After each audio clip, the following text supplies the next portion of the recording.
Okay, YouTubers, here's what I'm working on, my 2012 1500 gram with a Hemi. Yeah, you know it. It's got the tick. Got in here and it's got two busted off manifold bolts. Yeah, you know which ones it is, those last two. Let me flick on a light here. Yeah. Gotta be those last two. That top one and that one down there where there's some weld slag. Yeah. So both of them broke clean off. So what I'm doing here is I do not want to have to take the heads off, and can't get in there with a drill. Bought this truck used, and somebody already did drill that one there. They got off because it didn't break off straight, so they got off, and then they decided they were going to just close it up and put it back together. Pretty crappy when people do that. I don't like fixing other people's you know, junk like that. Wasn't too happy when I found it, so I went with the sorry about the camera. Went with the welding nut on the end. Yeah, it's not the most pretty weld. This is with a 110 Lincoln. Had it set up on the highest setting and a moderate wire speed.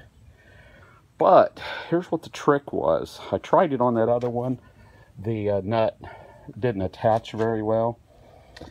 So yeah, when I went to put the wrench on it to twist it, it just came right off. So did something a little different. As you can see with this one, I didn't get 100% penetration. You can see there's a hole there. See? But what I did was I started off with it flat on the head, and I started to build up just a little bit of weld there, right in the center of it. Did a little puddle that stuck up. Then I was able to put this nut down over top of that little tip. Make sure I used a really big nut. As you can see, a lot bigger than the size of that stud bolt. I found this is actually the trick to it. I also like to use these nuts that have got that built-in collar. I don't know, I think that just kind of protects it a little bit more. Did that with a couple bolts off of a block on a jet ski. Did that as well. As you can see, yeah, I burnt my finger there. Whoops, that hurt. As you can see, once again, broken off, flush. But I used one of these nuts that was a lot bigger, and was able to basically get right down in it and do it good. Here's the one. This bolt was sticking out a little bit, so I was able to put the nut down on there because I couldn't grab it with pliers or a pipe wrench or anything. Nothing. Like I say, these two were on a jet ski block. This one here, straight off the Hemi. Yeah, I'm gonna have that thing quieted down here in just a little bit. I'm gonna be happy as anything. Like I say, the trick is using a bigger nut. Before I did it, I took a on my wire wheel bench grinder, I decided I was going to wire wheel the whole back side, and then I took a die grinder with a cone on the end of it, and I went up inside of that nut from this back side.